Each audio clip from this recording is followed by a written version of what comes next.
romper room where we ball a break. Big wins, big losses, all at stake. Party vibe, poker life, always crunk. Feel rich, feel broke, that's just the funk, yeah. Seen boys rise, seen boys fall. Bluffing stacks, risking it all. Got the queens, thought I locked the pot. Straight flush flip, now I'm feeling shot. It's the hustle, it's the grind, no time to assume. All in a faux life in the romper room. Welcome back to the Romper Room Poker Podcast. Huge shout out to all the legends grinding it out at the Crown Melbourne right now.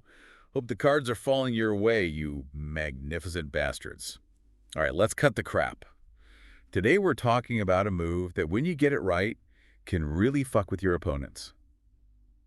The check raise. Oh yeah, the check raise. We've got a ton of info here to break down how to use this thing properly. No more bullshit beginner explanations. We're going deep on the real strategies here. That's right. Like check raising seems simple, right? But there's so many layers to it. Absolutely. Our sources make it super clear this isn't some outdated move from the old days of poker. This is a key part of the game now. Yeah, you gotta know how to check raise. For sure. Whether you're stacking chips with the nuts or just completely bluffing people off their hands. Yeah, love that. So, for anyone who doesn't know, let's just make sure we're all on the same page. Yeah. What the hell? I attest a check raise. Okay, so imagine you're out of position.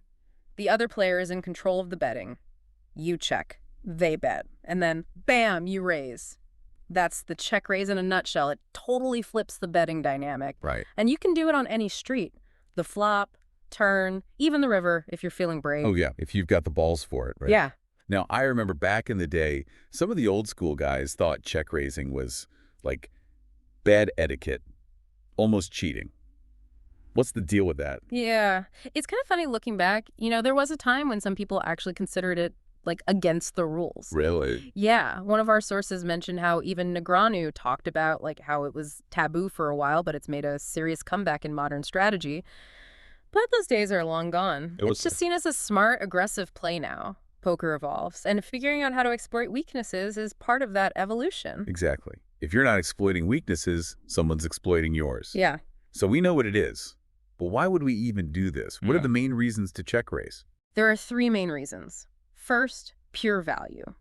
You've got the nuts, or a hand that's close to unbeatable. The stone cold nuts. Exactly. The check raise is all about building that pot, letting your opponent put in money when they think they might be ahead. Then you spring the trap. Just letting them hang themselves, huh? Pretty much. SplitSuit, and one of the sources we looked at, had a good example about this. Like check raising top pair for value against both aggressive and passive players. Just to bloat that pot. It works because some players just can't help but bet when you give them the chance. Yeah, they just can't resist, can they? It's great. What's the second reason we check raise? Second reason is the stone cold bluff. Sometimes you have absolutely nothing. Air, garbage, you name it. But a well-timed check raise can make an opponent with a weak hand fold. They see that aggression and they freak out. They think you've got the goods. Exactly. Goku emphasized picking the right spots for this. Like, when your opponent is likely to fold to pressure, it's especially effective against those players who loved continuation. Bet, you know the ones. They raise pre-flop and then bet almost every flop no matter what. Oh, yeah, those guys. Plus, it stops drawing hands from getting a free card. That's huge. Yeah. Denying equity, gotta love it. So what's the third reason? Third is the semi-bluff. It's beautiful, really. This is when you have a drawing hand, a flush draw, a straight draw, anything like that. Okay. You check raise, hoping to win it right there. But if they call, you still have a chance to hit your draw and win a bigger pot. It's like having your cake and eating it, too. Right. Upswing Poker talked about using hands with backdoor potential, too. You might not have a huge draw on the flop, but if you pick up more outs on the turn, you can keep the pressure on. So it's not just about firing blindly, right? There's yeah. actual strategy involved. Like, Yeah. you got to be a chess master or something. What are the main strategic considerations when you're thinking about a check raise? Oh, yeah, this is where the real skill comes in. You can't just check raise randomly. First, and this is super important, know your opponent. Know thy enemy. Exactly. Are they super tight, folding at the slightest sign of aggression? Or are they a maniac, betting and calling with anything? Do they continuation bet a lot? You have to tailor your check raising to who you're playing against. Right, like you can't bluff a calling station. Exactly. Yeah. One of the articles even talked about figuring out if they're a fighter or a flighter on paired boards. It tells you if a bluff is going to work or if you need a strong hand for value. That's a good point. What else do we need to be thinking about? The board texture, what cards are actually out there. Wet boards with lots of straight and flush possibilities are great for check raising with a wider range of hands. Think about a board like 7-8-9 with two hearts. You could have a straight, a set, two pair, a big draw, even just some backdoor possibilities. Right. But a dry board like king deuce deuce, maybe not so much, unless you have a really specific read. Low connected boards after you call in the big blind are usually good spots for check raises because your range is stronger there. Gotcha. You got to think about who's likely to have what based on the board. What about stack sizes? Does that matter? It's huge. Stack depth, or SPR, stack to pot ratio, changes everything. In shallower games, a check raise can basically be an all-in. Wow, yeah, that's true. It changes what hands you can check raise with and how your opponent will respond. One source said if a check raise is basically an all-in, you might as well just shove. Yeah. Makes sense. Okay, so deep stacks, more room to play. Short stacks, every decision matters. Right. Got it. What about their betting habits? If they make a tiny bet, does that change how we approach the check raise? Definitely. The size of their bet should influence your raise size. A small bet, you can raise bigger. A big bet, maybe a smaller raise is better. Upswing Poker mentioned something like 3.2x to 4.5x. The continuation bet size is standard, but you adjust based on whether their initial bet was bigger or smaller. Right. Tailor your response to their bet size. Okay, what else? Your table image is huge, what Yeah. your opponent thinks of you. If you've been playing tight and then suddenly check raise, it looks super strong. If you've got the nuts. Right. But if you've been playing crazy, a check raise could mean anything. You might get more calls with weaker hands, but also more folds when you actually have it. It's like you're using your image as a weapon. Exactly. You're setting them up for future plays. That's some high-level shit. Finally, what about what happens after the flop? You can't just check raise and then have no idea what to do on the turn, right? Of course not. You need a plan. You got to know which turn cards let you keep the pressure on and which ones make you want to give up. GTO Poker Tips was really clear about this. You got to know when to fold them. Yeah. Like if the turn card completely screws up your perceived range, you probably got to shut down. It's all about thinking ahead. Exactly. Okay, so let's break down the hands. What are we check raising for value?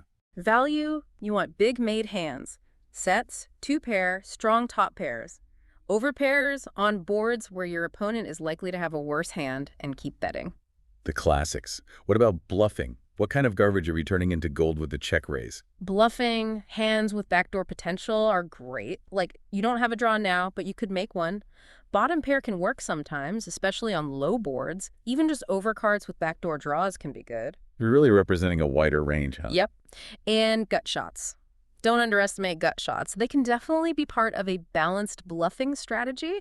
The key is having some outs, even if they're not great. Got to have a chance to improve. Right. What about semi-bluffs? What kind of draws are we looking for? Semi-bluffs, you want good draws that can also become the nuts. Nut flush draws are great. Open-ended straight draws, combo draws are even better because you have multiple ways to win. Right, the more outs, the better. Yeah. All right, so we know when to check raise, why, and what hands. Now, the million-dollar question, how much do we raise? What's the magic number? There's no set amount, but a good starting point is 3x to 4.5x your bet. But this depends on the board.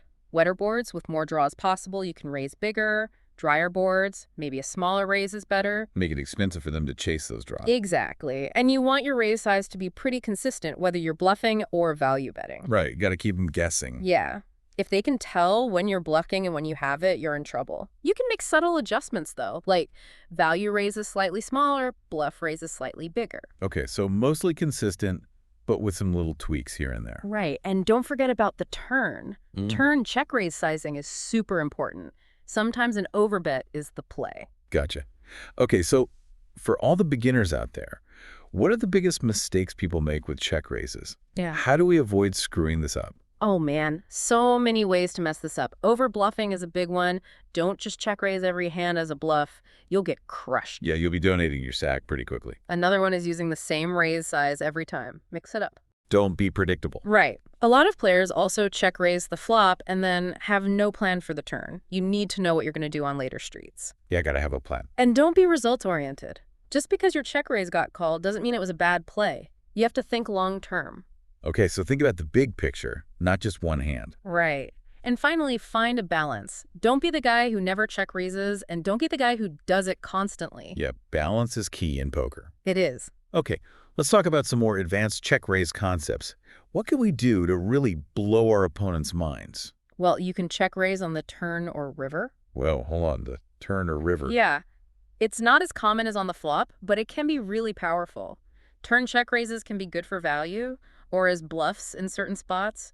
River check raising is even more rare, but it can be used for getting value with the nuts or as a big bluff. I never even thought about that. Another one is the delayed check raise. You check the flop and then raise on the turn after your opponent bets. It's a way to tell a different story with your hand. Okay, that's interesting. And then there's check raising multiple streets. Check raise the flop, and then check raise again on the turn. This is very high risk, high reward though. Usually only done with the nuts or as a big multi-street bluff. That's getting pretty crazy. Yeah. And the most important advanced concept is balancing your range. You need to make sure you have strong hands and bluffs in your check raising range on every street. That's how you become unpredictable. So let's talk about some specific situations. What are some boards where check raising is especially effective? Paired boards can be really good. If you have trips or a full house, it's obvious. Yeah, you got to get that value. But you can also bluff effectively. Make them think you have trips when you don't. Wet and connected boards, like we talked about, are great for applying pressure with a wide range of hands. Dry and disconnected boards, on the other hand, can be good for stealing the pot with a check raise. Because they're less likely to have a strong hand. Right. What about position? Does that matter for check raising? Position is super important. Check raising from the big blind is different than check raising from early position. From the big blind, you can do it more often because you have a wider range. From early position, your check raises will look stronger because your range is tighter. And multi-way pots are tricky. You have to be really careful with check raises because your fold equity goes down. But you can still get big value with the nuts. Absolutely. Man, we covered a lot today. This is way more to the check raise than I ever realized. It's a complex move for sure, but when you understand it, it can be a really powerful weapon. All right, you magnificent bastards. You heard it here first. Everything you need to know about the check raise. Now go out there and use this knowledge to crush the souls of your opponents. But don't be an asshat about it, all right? Pick your spots, understand your opponents, and have a plan. There's a whole lot more to poker strategy, of course. What other sneaky moves do you want to learn about? Let us know. Until next time, keep those bluffs believable and those value bets juicy. And for all you grinding it out at the crown, good luck. May your check raises always get through. You've been listening to the Romper Room Poker Podcast. Now get back to the tables and win some damn money.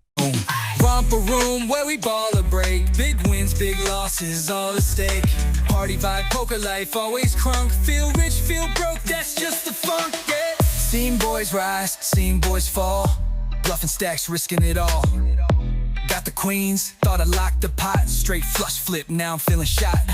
It's the hustle, it's the grind, no time to assume. All in a full life in the romper room.